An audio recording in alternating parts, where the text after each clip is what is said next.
Eu falei na semana passada do cuidado que nós devemos ter nesses últimos tempos, porque a apostasia está generalizada. E o texto que nós já lemos hoje, ele é um dos mais dramáticos e impressionantes do Novo Testamento. E ele retrata aqui uma verdade que até o Senhor Jesus teve que enfrentar.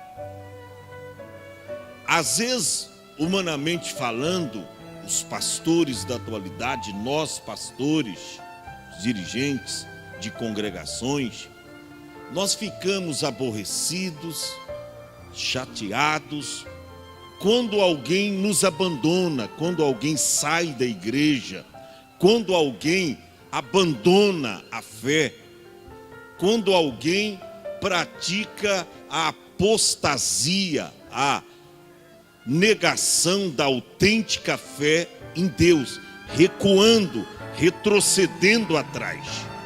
A gente fica arrasado. Quando alguém sai da igreja, quando alguém toma um caminho diferente, um rumo diferente, uma decisão diferente, eu particularmente falando, eu fico arrasado. Porque a Bíblia diz que o bom pastor, às vezes ele deixa as 99 e ele corre atrás da ovelha desgarrada e perdida. E quando ele consegue arrebanhá-la novamente, achá-la, ele pega nos seus ombros, coloca nos ombros, ele traz ao redil e com uma alegria imensa, ele diz: olha, achei a minha ovelha perdida.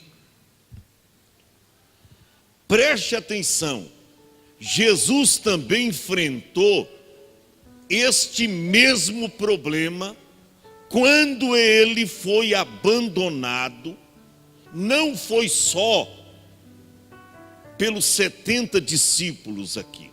Jesus foi abandonado por uma grande multidão de pessoas. Deixa eu refrescar aqui a sua memória. Recentemente, antes de Jesus dar esse ensino, você precisa entender o porquê Jesus deu esse ensino. Quando você volta à página, no capítulo 6, você vê Jesus operando um dos seus maiores milagres. Qual era o milagre? O milagre da multiplicação. Está aí no capítulo de número 6. Quando ele sacia a fome de milhares de pessoas. Tinha pelo menos umas 15 mil pessoas. Ele sacia a fome. Mas olha como as pessoas são. Elas dizem: rapaz, nós vamos seguir esse homem, porque a gente nem vai ter que trabalhar mais para comer, porque é só a gente seguir ele. Quando a gente tiver com fome, ele vai nos dar comida. É só a gente ser discípulo dele, a gente nem vai precisar trabalhar mais. Porque quando a gente tiver em crise, quando a gente tiver falta de alguma coisa, quando a gente tiver alguma necessidade, quando nos faltar pão, é só levar um lanchinho lá na mão dele.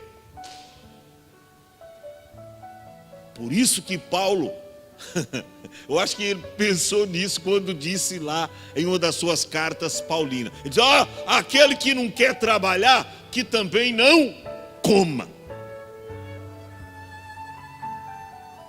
E esta multidão passou a seguir a Jesus, não por aquilo que ele era, não pela sua obra e a sua grande missão redentora, que ele especificamente veio ao mundo para morrer pelos homens, pela humanidade. Eles passaram a seguir a Cristo pelos milagres que ele fazia, pela multiplicação que ele gerava.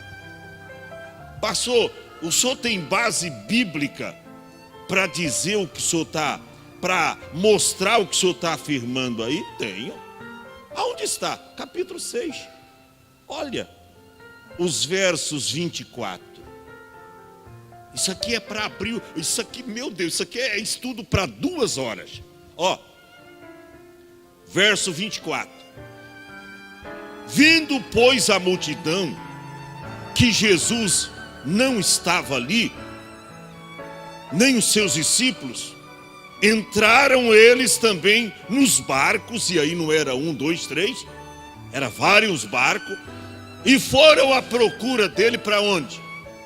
Cafarnaum, em busca de Jesus, para ouvir as suas sãs palavras, para ouvir o seu celeste ensino, para buscar uma palavra de Deus, de mudança, de transformação.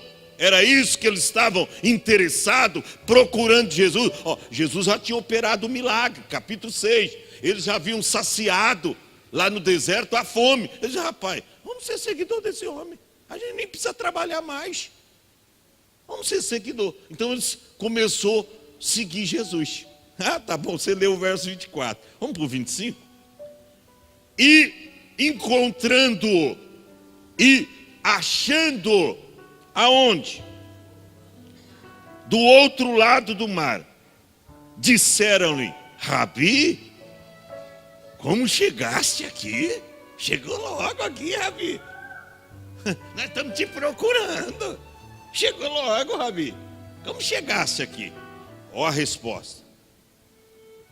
Jesus respondeu e disse-lhe, na verdade vos digo, que me buscais, não pelos sinais que vistes, mas porque comeste o pão e vos saciaste.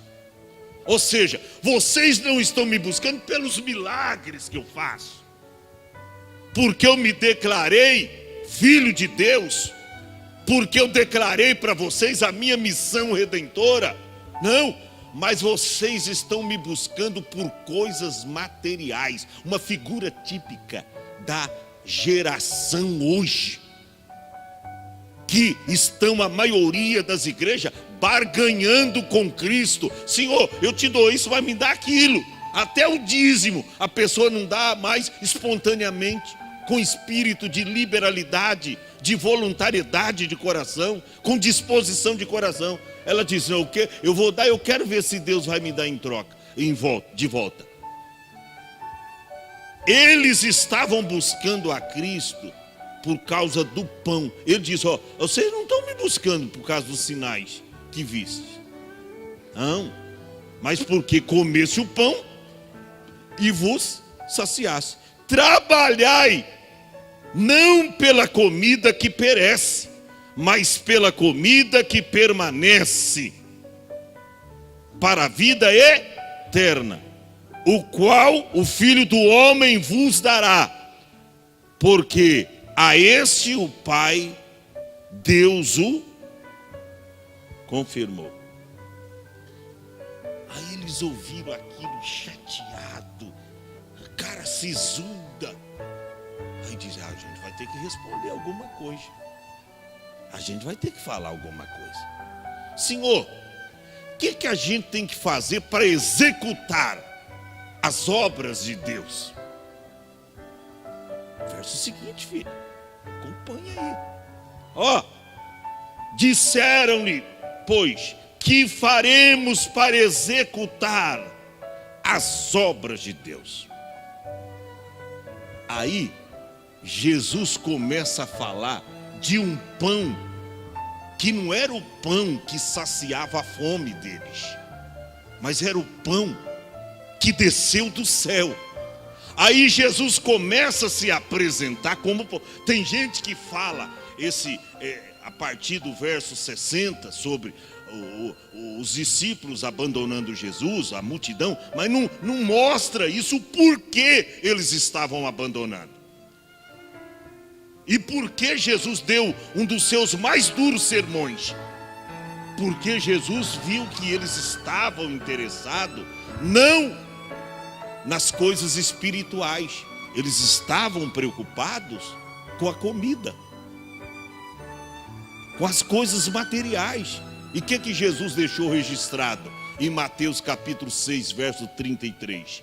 Antes buscai primeiro. Não é pecado a pessoa passou querendo dizer que a gente tem que deixar de trabalhar. Não, Paulo diz que aquele que não trabalha não come. Não é uma questão de prioridade.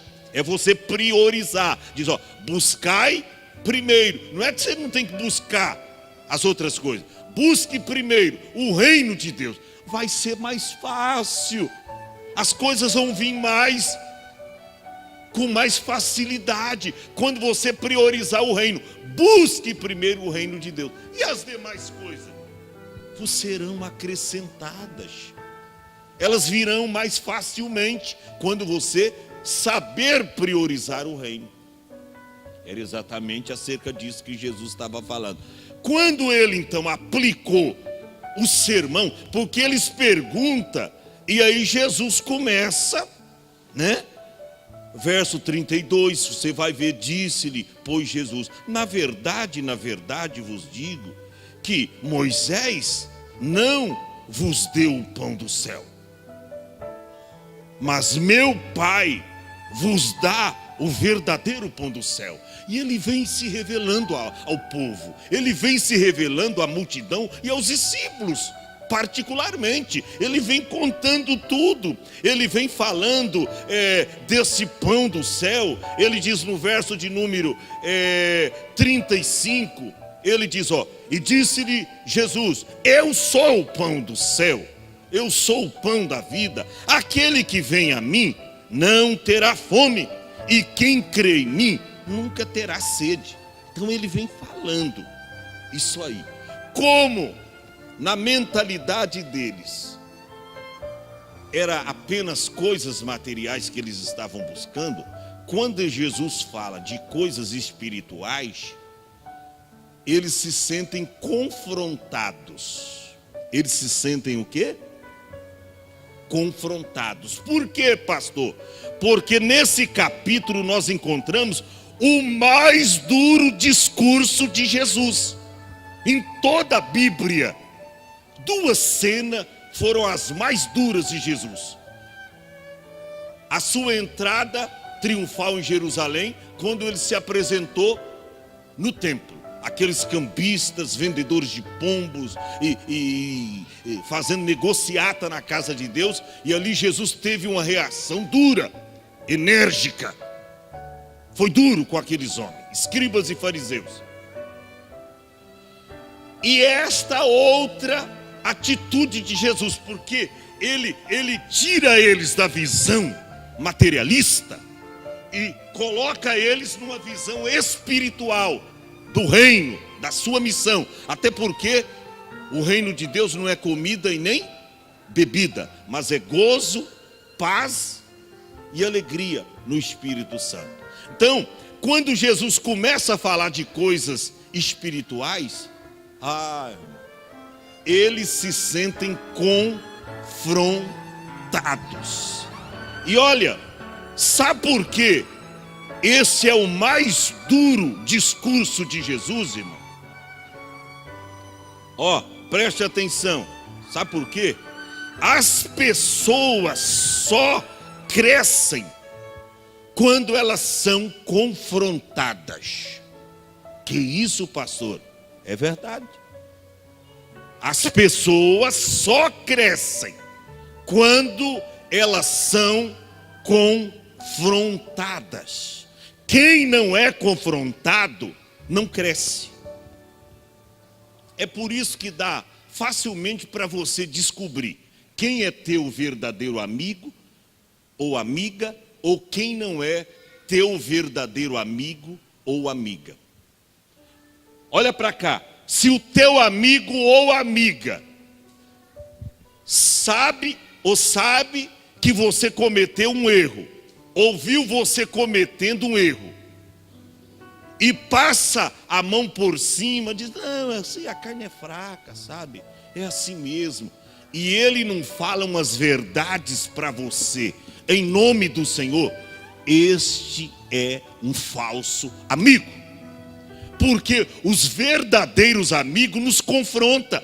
E quando você errou, ele é teu amigo, mas ele não tem medo de meter o dedo no teu nariz e dizer, você está errado, você é meu amigo, eu te amo, mas se você continuar nessa carniça, você vai feder também. Se você continuar no pecado, você vai para o abismo, você vai para o inferno. Se você continuar pecando, Deus vai te punir, Deus vai tratar com você. Estas pessoas são as verdadeiras amigas. As pessoas só crescem quando são confrontadas. Aí eles vêm com aquela, Rabi, nós estamos te procurando, a gente não estava te encontrando, o senhor chegou rápido aqui, rapaz, o senhor chegou rápido, a gente entrou nos barquinhos aí, tivemos que remar. E eles com aquele negócio pensando que Jesus ia passar a mão.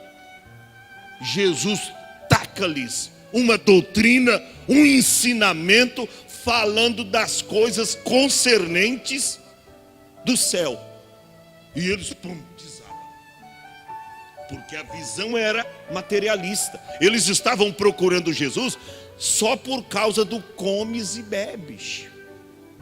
Ele diz, não é porque os sinais que vocês viram, é porque eu multipliquei os pães e saciei a fome de vocês. Aí ele fala da importância de comer o pão do céu. Eles se escandalizam. Eles se sentem confrontados. Mas sem confronto, ninguém cresce.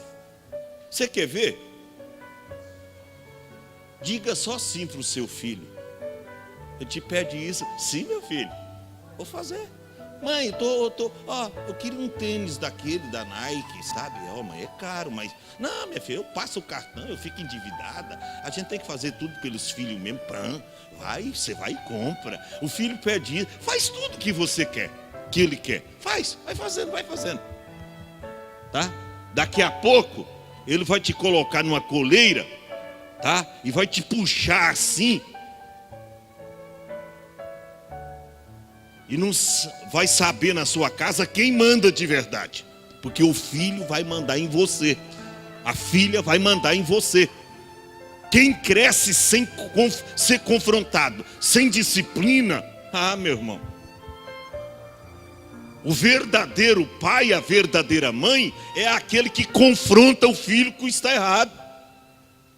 Eu lembro que antes de sair de casa, os meus filhos, que ficavam os dois sentadinhos, só de eu olhar, eles não levantavam do banco. Eu confrontava, eu dizia, senta aqui os dois. Pai, todo dia esse mesmo sermão, todo dia, senta aqui os dois. Vocês sabem para onde nós estamos indo agora? É para a igreja, né, pai? E o que a gente tem que fazer na igreja? Louvar a Deus tal. E o que vocês têm que fazer? Eu tenho que chegar, nós vamos no banheiro, toma água, e aí fica sentadinho ao lado da mãe, e lá não se levanta mais. É isso? Não esqueceu não? Tá. Aí quando eu pregando assim, não saía. Confrontar. Agora quer ver se perdeu o filho dentro da igreja? A maioria dos filhos da nossa geração, não sei, quando crescer você vai permanecer na igreja. E se permanecer você vai entrar no céu. Não tem disciplina. Os pais não os confrontam. O verdadeiro pai confronta o filho. Confronta, tá errado meu filho. Deixa o filho aborrecer. Eu confrontei meu filho aqui, tá lá na América. Eu confrontei. Eu sempre digo, tá lá, mas não era para estar. Não era para estar. Irmão, todo espírito de desobediência tem a justa retribuição. Você não precisa trazer vingança. As pessoas as procuram diante das suas atitudes. O que nós vemos aqui é que as pessoas só crescem quando são confrontadas. Os discípulos nessa oportunidade particularmente, eles cresceram. Mas aqueles que estavam ali meramente como seguidores de Cristo, que estavam ali só para ver o que acontecia, só para receber as suas vantagens, só para se apoderar das provisões que Jesus realizava através dos sinais e dos milagres, eles caíram fora. Aí, eu não tenho tempo suficiente, mas quando Jesus aplica então sobre o Espírito, sobre o reino de Deus, quando ele declara, versículo 48 do capítulo 6, eu sou o pão da vida. Vossos pais comeram. Por que Jesus falava de pão? Porque eles procurou Jesus lá só por causa de pão. Ele chegou a dizer, você não me procurou por causa de ensinar, é por causa do pão que eu multipliquei. Aí Jesus fala, é por causa do pão? Então eu vou falar exatamente numa linguagem que eles possam compreender. E aí Jesus fala do pão, mas espiritualmente. Aí eles se escandalizam. Eles se escandalizam, porque ele diz, e esse pão é a minha carne, que eu vos darei. E ele vem falando do reino de Deus, e eles não entendem isso. E ele chega a dizer, verso de número 55, porque a minha carne verdadeiramente é comida, meu sangue verdadeiramente é bebida. Ou seja, vocês deveriam me seguir por esse motivo, porque a minha carne verdadeiramente é comida, meu sangue verdadeiramente é bebida. Verso 56, quem come a minha carne e bebe meu sangue, permanece em mim e eu nele. E ele vem falando só de coisas espirituais. Aí quando Jesus termina o sermão, eu tenho que correr, eu só tenho mais 5 minutos, e de repente eu vou levar mais 5 de vocês, me permita, e já me perdoe, tá? Mais 10 minutinhos apenas. Quando Jesus termina o sermão, olha o que acontece. Verso de número 60. Muitos, pois, irmão, não eram poucos, era muitos. Muitos, pois, dos seus discípulos, ouvindo isso, disseram, duro é este discurso. Olha, mano, não se tratava de pecadores que estavam ali pela primeira vez ouvindo a palavra. Tratava-se, guerreiro Francisco, de discípulos, seguidores de Cristo. Porque Jesus tinha os 12 discípulos e ele tinha outros 70 discípulos. Era um pouco mais afastado, mas estava no rol de discípulos. E eles estavam juntos nessa oportunidade. Por isso ficou só os 12. E tinha outros. Muitos, pois, dos seus discípulos, ouvindo isso, disseram, poxa, arrasou com a gente, acabou. Ele está dizendo que a gente é materialista, que a gente só segue ele. E não era verdade? Era. Porque se fosse diferente, eles não teriam abandonado. Por isso que a apostasia se trata de abandono. É abandonar a fé. Vem as lutas, vem os problemas, vem a verdade que te confronta, tá? E a maioria das pessoas hoje não querem ouvir pregador que tem compromisso com Deus através da palavra. E se fala uma verdade, a pessoa já está mudando de igreja. Não, eu vou mudar de igreja. O pastor chamou a minha atenção na igreja. O pastor falou uma verdade lá e parece que ele soube do meu problema e foi especificamente para mim. O pastor mandou uma indireta. Não é indireta, filho, é direta.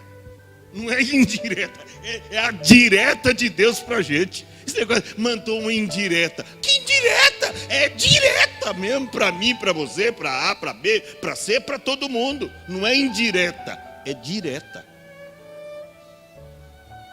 E aí o cara cai fora. Não quer ser confrontado, pastor Aparecido. Não quer ser confrontado. Aqui eles foram confrontados. Por quê? O confronto traz crescimento.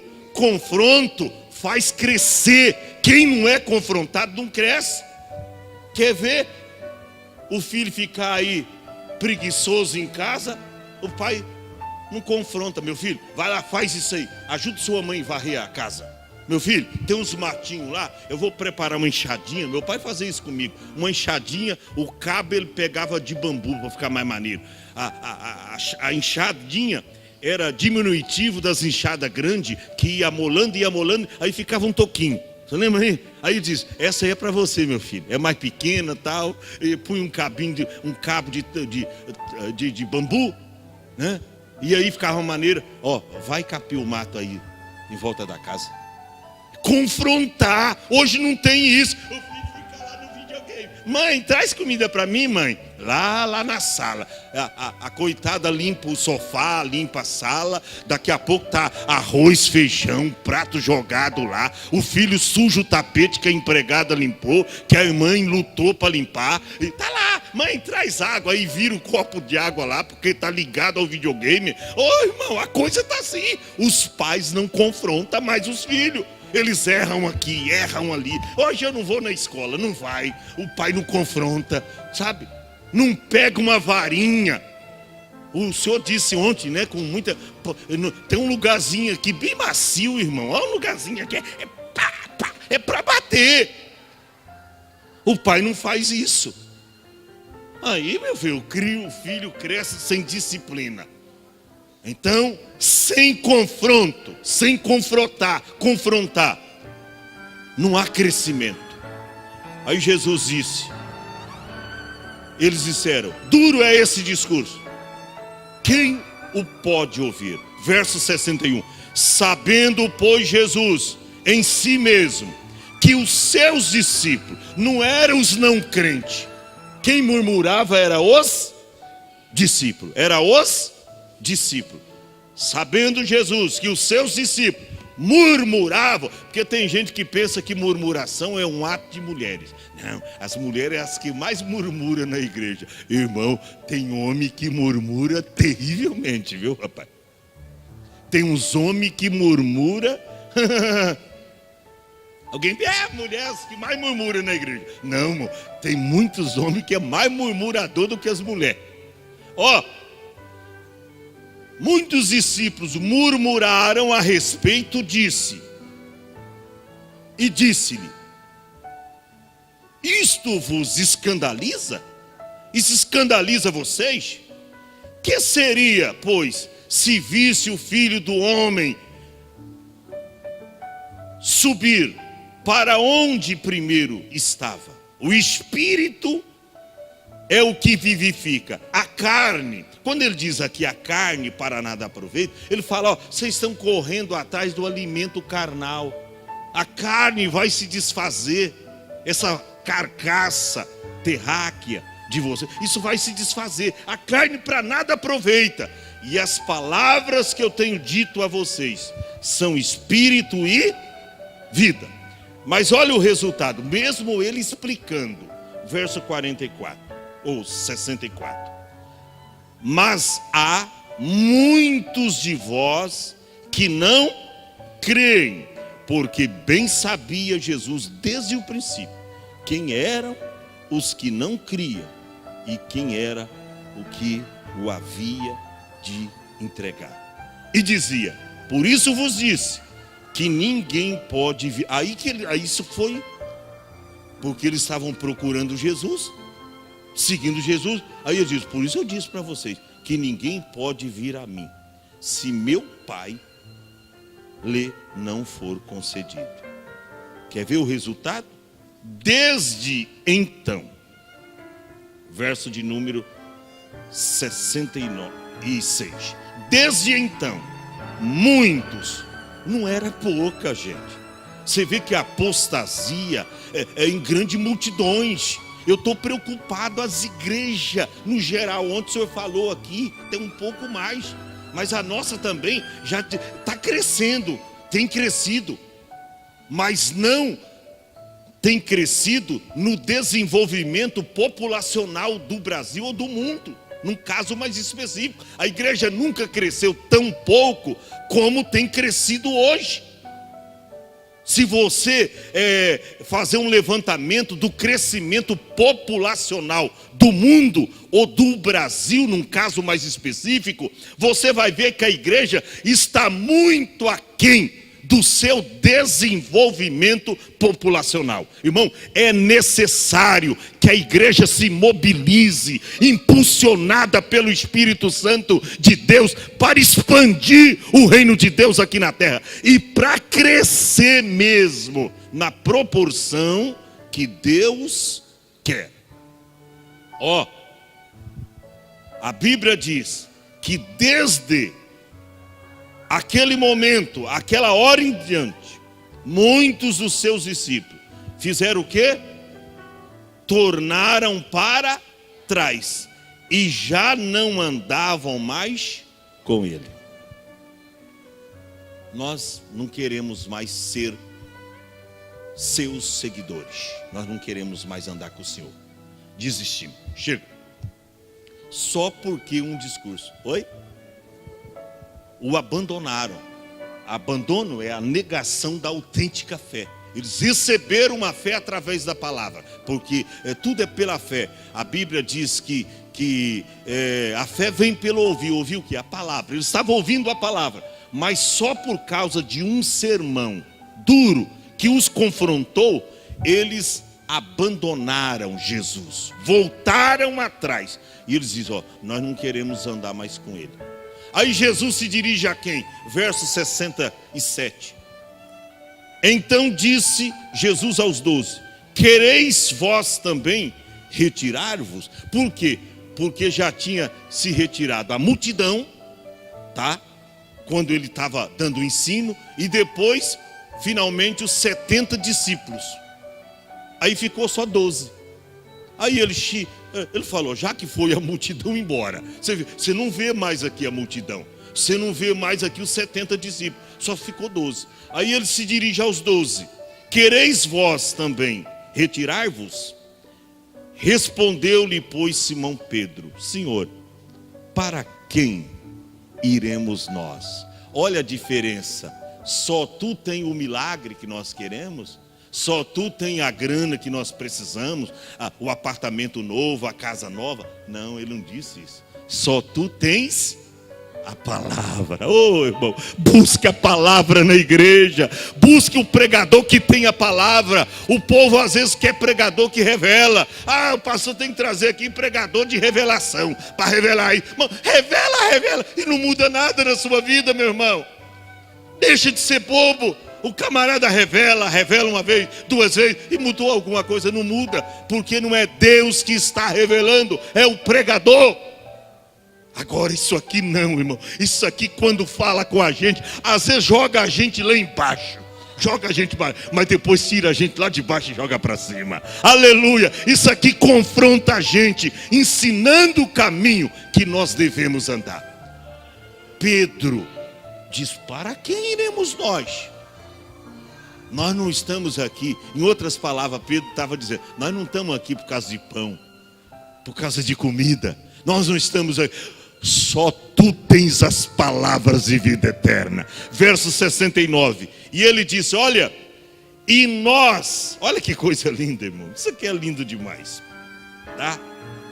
E nós temos crido e conhecido que tu és o Cristo, o Filho de Deus.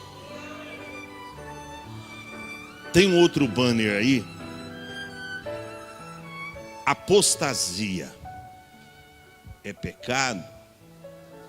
Tem perdão? Não vai dar tempo da gente falar hoje. Mas olha, irmão, esse povo aqui pereceu. Eu ia lá para Hebreus capítulo 6. O retrato da igreja hoje, da atualidade, é Hebreus capítulo 6. Tem gente, irmão, que recebe uma palavra aqui, confrontadora, amanhã você vê ele pulando lá e dando glória a Deus noutra igreja. Aí, recebe uma outra palavra dura, ele já está mudando de igreja. Ó, tem gente que saiu daqui, já foi para a questão do Brasil, já tomou um banho lá, já não está lá mais, já foi para outra. E assim ele fica correndo, vai lá para a turma dos lava-pé, toma um outro banho lá, batismo só no nome de Jesus. E aí ele vai correndo de um lado para outro, procurando a salvação, trazendo em si mesmo condenação. Porque o nome do Salvador é um só: Jesus, o Senhor de todos nós. Agora, Ele é Senhor daqueles que obedecem a sua palavra, daqueles que ouvem a sua voz. Ó, eu fico pensando, se Jesus fosse pastor da Hope hoje, eu não sei, talvez tinha aqui uns 10, 12, eu não sei. Irmão, a popularidade de Jesus, se ele fosse pastor de uma igreja hoje, ainda mais com esses ensinamentos desses bispos aí, e apóstolo que tem um apóstolo era um ancião já de 70 anos, né? Ancião de dias, fala 70 anos. Hoje, esses dias eu vi, cara, 22 anos, colocou lá no período, apóstolo fulano. Eu falei, Jesus, 22 anos, apóstolo. O outro era pastor, se rebaixou para bispo, porque bispo, segundo a Bíblia, lá no original, no hebraico, é presbítero. O camarada já era pastor, aí foi consagrado a bispo, ou seja, rebaixou. Olha a mente dos homens, olha a mente dos homens. Preste atenção, irmão. Se Cristo hoje fosse pastor de igreja, eu não sei não quantos queria ser membro da igreja de Cristo. Eu acho que uns 12. E ainda tinha uns demôniozinhos no meio, porque ele diz, eu escolhi 12, mas ainda tem demônio aqui, ainda tem demônio. Aí saiu, entendeu? Aí ficou 11. E aí na hora do sofrimento da cruz, olha, ficou lá umas duas Maria, um João lá no pé da cruz, e Pedrão já negou também. Vamos ficar em pé. Irmão, uma outra oportunidade nós vamos falar sobre esse tema. Isso aqui é muito importante. Apostasia tem perdão? Apostasia, eu expliquei, é a negação da autêntica fé em Deus.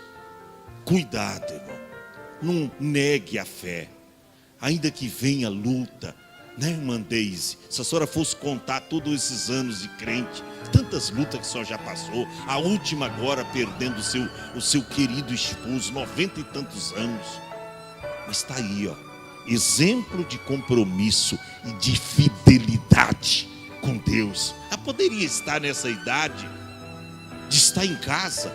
Ela não perde um culto com a irmã Naíra aqui de segunda-feira, junto com os guerreiros lá de Itanhaém. E muitos irmãos vêm de lá para cá. Tem gente que mora aqui e não vem. Os irmãos vêm de lá para cá. Será que Deus não está vendo e os recompensará? Ah, gente, então vamos servir a Deus com mais dedicação, com mais zelo. Paulo escreveu à igreja de Corinto, no capítulo 11, porque eu estou zeloso de vós com zelo de Deus, porque eu tenho preparado vocês como a virgem pura, ao marido, a saber, a Cristo Jesus. Mas ele diz lá, ó, mas quando alguém enfraquece, que eu também não enfraqueça, eu vou enfraquecer junto, eu vou sentir, porque nós somos membros de um mesmo corpo. Se a cabeça adoece, o corpo adoece. Se o dedinho aqui, ó, dói, todo o corpo dói. Todo o corpo dói, porque nós somos membros uns dos outros. Então vamos ficar firmes, ainda mais nessa reta final. Diga assim, reta final. Diga assim, Jesus está vindo. Vamos orar ao Senhor. Venham todos para frente, eu gostaria de falar.